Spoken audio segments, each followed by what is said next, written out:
Hello, this is Jeff Phillips, trombone instructor at Belmont University again. This is part 3. You've done your long tones, you've done your lip slurs. What next? Well, how about scales?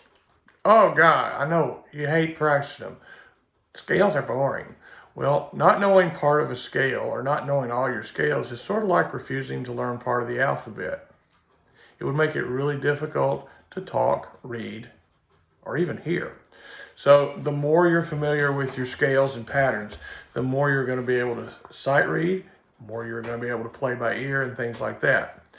One of the things that will keep scales or maybe put a little different twist on them is doing them in different ways. And I'm going to refer to a colleague's book of mine. This is Glenn Martin, and he wrote this book called The Well-Tempered Trombonist, but he also has it for some other instruments. You can get it on Amazon. Shout out to Glenn. He's a fine trombone player, musician.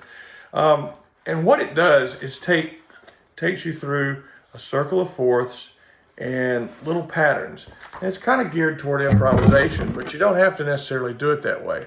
So I'm just going to play a little condensed version because this is supposed to be a 2-minute video and I'm at 1 minute and 15 seconds of the type things he does. So he starts out with just the root, or that's the one of each scale, going.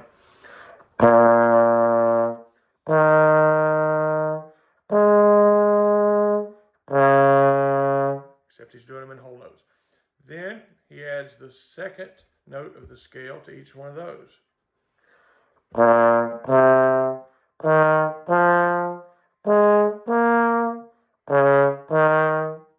then descending.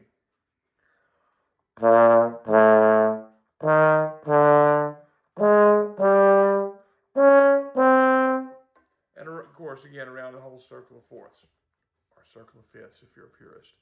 Fourths is better. And then he adds thirds.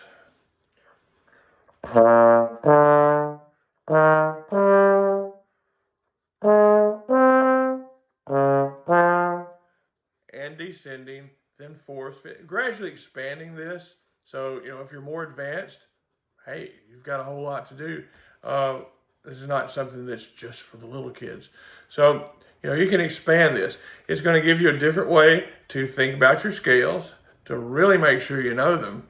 As you get into some of those G flat, B, well, that's going to be kind of dicey down there. You're going to have to think about it. And it's also really going to help develop your ear so that if you are into improvisation, that's going to be a great place to start. You'll be able to know where those notes are before you start to play them. All right, that's 3. Got one more.